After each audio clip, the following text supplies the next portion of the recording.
Welcome back to Hollywood Buzzing, where today we dive into one of the most talked about stories shaking the WNBA world. The spotlight is on DeWanna Bonner, and the drama surrounding her unexpected exit from the Indiana Fever has taken a sharp and messy turn. What began as a simple roster update has now exploded into a league-wide reckoning with team loyalty, professionalism, and what happens when a veteran player believes she can call all the shots. News broke that Bonner would not be returning to the Fever, and soon after, confirmation came that the organization had officially parted ways with her. But this wasn't your average mid-season move. What makes it headline-worthy is how it unfolded and how the rest of the league is responding. Bonner appeared to believe she could just walk away mid-season and land on any roster she pleased. But instead of welcoming arms, she's met with silence and locked doors. Teams across the WNBA are reportedly avoiding her like wildfire, and the word karma is being thrown around heavily. Some are even calling this one of the clearest cases of instant consequences in recent WNBA history.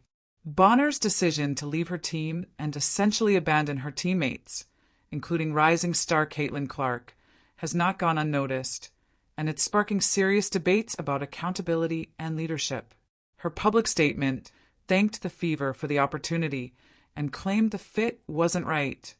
But behind that polished PR language lies a much more complicated narrative. What's most damaging about this situation isn't just that she left, it's how she left.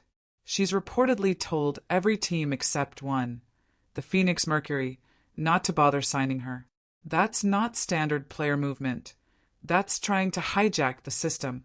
In fact, she was waived, which meant any team could have claimed her and paid her full salary, around $200,000. That's no small figure in the WNBA. But instead of having teams rushing to pick her up, there's been nothing but crickets. The silence is loud, and it's making headlines. Making things worse, she's been pulling a strategy that some fans are comparing to the NBA's Ben Simmons saga, refusing to play unless it's for her preferred destination. But there's a key difference. Bonner is 36 years old, not in her prime, and coming off a rocky stint. She doesn't hold the leverage she seems to think she does. She signed with Indiana, took the spotlight, appeared on magazine covers, basked in packed arenas, and then when the team didn't perform up to expectations, she opted out. This isn't just a trade request. It's walking away mid-season while under contract and expecting to dictate her next destination. From a basketball business perspective, the logic collapses quickly. Even if Phoenix were interested, they'd have to shuffle their roster and cut players just to make space. And while they can technically offer Bonner a prorated $80,000 contract now, it's still a financial downgrade for her and a chemistry risk for them. The Mercury, despite being her reported destination of choice, aren't even sure they want to take the chance. That hesitation speaks volumes. It signals that they, like the rest of the league, are looking at this situation and seeing red flags, not opportunity. Why bring in a veteran who's willing to walk out on a team when things get hard? Why risk team morale and culture just to satisfy one player's personal agenda? What's more embarrassing is how this entire move undermines the younger talent on the Fever. Bonner was supposed to be a mentor, someone the young stars could learn from, especially Caitlinclark.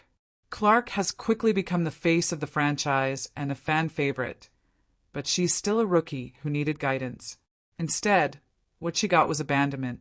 And let's not forget the timing. Bonner made this move right as Clark was returning from injury. Just when the team needed leadership and unity, they got chaos. For Clark, who publicly expressed excitement about playing alongside Bonner, this likely feels like betrayal. It's the kind of thing that can impact locker room morale and even on-court performance. Clark has been carrying a heavy load, and now she's doing it without the veteran she thought would have her back.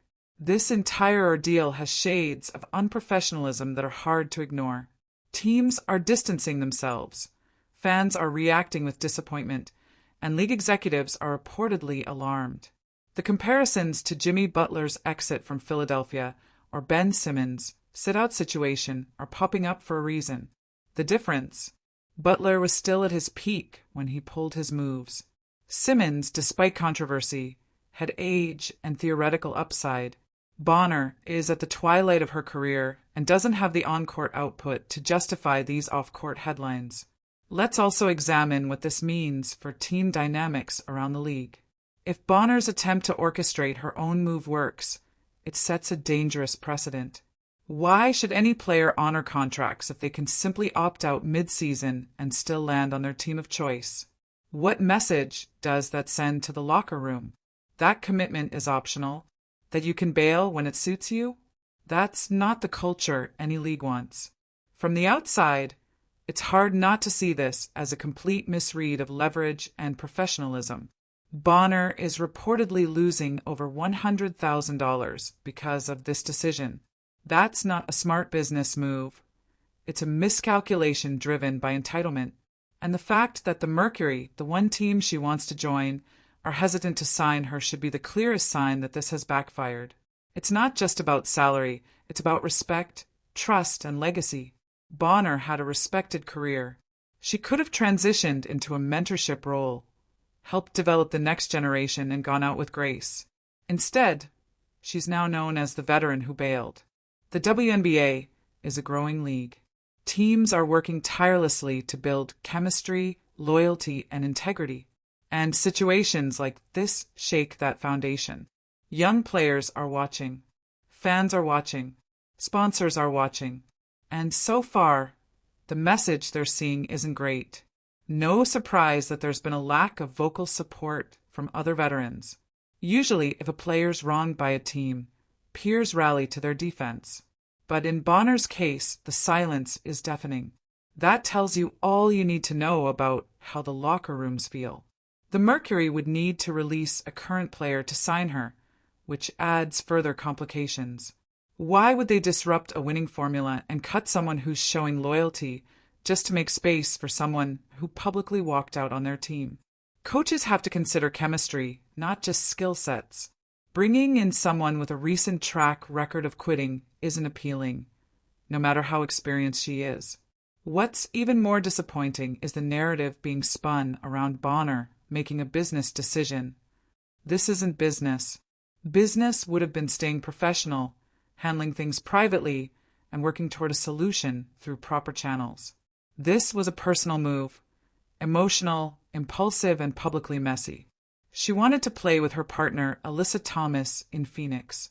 There's nothing wrong with that. Relationships matter. But skipping the professional steps, abandoning a team mid-season, and trying to force a move while still under contract? That's not business, that's chaos. And now it's costing her, financially, reputationally, and professionally. Let's be real, if she had waited, honored her contract, and finished the season, there's a good chance she could have joined Phoenix in the off-season anyway. Instead, she's damaged her credibility across the league and possibly jeopardized future contract opportunities. The Fever now look like the collateral damage in all this.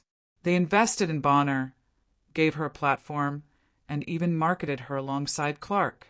Now, they're left cleaning up the mess, trying to maintain locker room morale, and refocus their young core. It's a PR nightmare that leaves them more cautious about trusting future veteran free agents. Most painful of all is what this teaches rookies and young stars, that when the going gets tough, some players quit, that you can walk away when it suits you. That commitment isn't required if you have influence. That's not the lesson the next generation of WNBA talent should be absorbing. Amidst all of this, Caitlinclark is showing more maturity than anyone expected. She's still competing, still showing up for her teammates, still shouldering the pressure. She's leading by example, even after being let down. And that's the kind of professional behavior the league needs more of. The long-term fallout for Bonner won't stop after the season.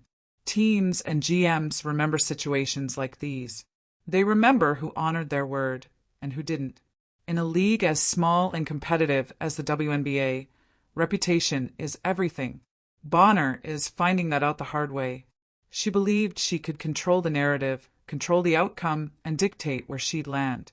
But instead of bending to her demands, the league is showing her that commitments matter. And when you break them, there are consequences. She thought she could leave Indiana and still be welcomed with open arms. But now, not only are the doors closed, they're locked. And Phoenix, her top choice, may not even let her in. Sometimes, you don't get to control how your story ends. What do you think about this entire situation? Should teams stay away from Bonner? Has she damaged her legacy beyond repair? Drop your thoughts, keep the conversation going, and stay tuned to Hollywood Buzzing for more breaking.